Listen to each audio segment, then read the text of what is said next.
Salam Indonesia. Pemirsa, Anda sedang menyaksikan siaran Indonesian Television News. Dan kami akan hadirkan berbagai informasi menarik dari seluruh pelosok tanah air untuk Anda. Inilah berita dari Jawa Timur selengkapnya. Kapolres Nganjuk AKBP Muhammad SHSIK MSI membeberkan hasil pengungkapan kasus kejahatan dan penyalahgunaan narkoba oleh jajarannya sepanjang Januari 2023 dalam konversi pers yang dilaksanakan di Joglo Polres Nganjuk, Senin 6 Februari 2023. Sebanyak 15 kasus telah diungkap Satreskrim Polres Nganjuk yang terdiri dari 11 kasus curanmor, 1 kasus curat, 2 kasus pengeroyokan, dan 1 kasus penganiayaan dengan tersangka 10 orang. 6 kasus perkara narkotika, okirbannya sebanyak 2 kasus dan menahan 11 tersangka dengan barang bukti 4,03 gram sabu dan 151 butir pil double L. Dari perkara yang ditangani anggotanya, ada 1 kasus yang masuk dalam kategori menonjol, yakni kasus pencurian dengan kekerasan di salah satu minimarket Alfamart di wilayah Kecamatan Prambon, Kabupaten Nganjuk. Dari peristiwa tersebut, pihaknya mengamankan 3 orang tersangka, 2 diantaranya perempuan. Dalam aksinya, mereka menggunakan senjata tajam untuk mengancam pegawai Alfamart yang saat itu sedang piket.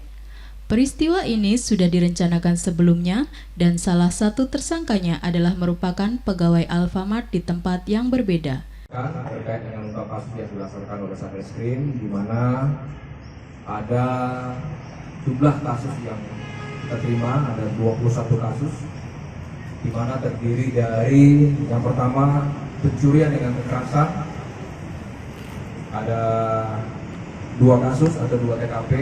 Satunya adalah curas Alfamart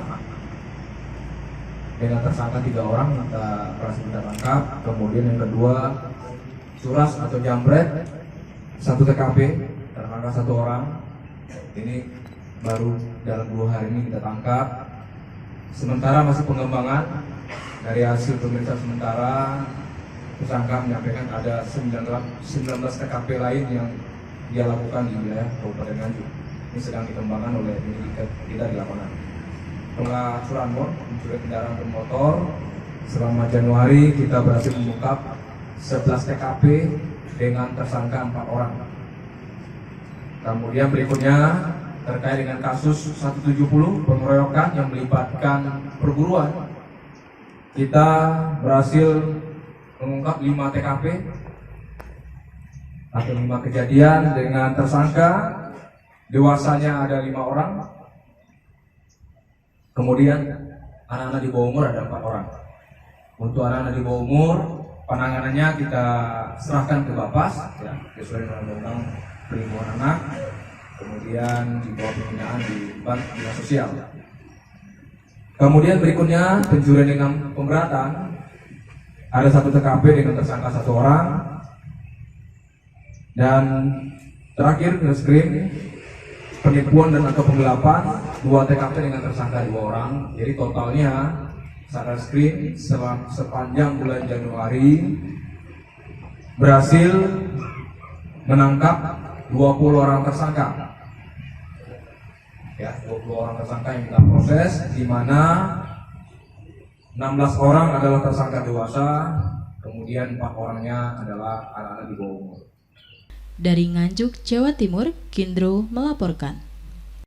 Pemirsa, berita tadi sekaligus mengakhiri perjumpaan kita dalam Indonesian Television News edisi hari ini.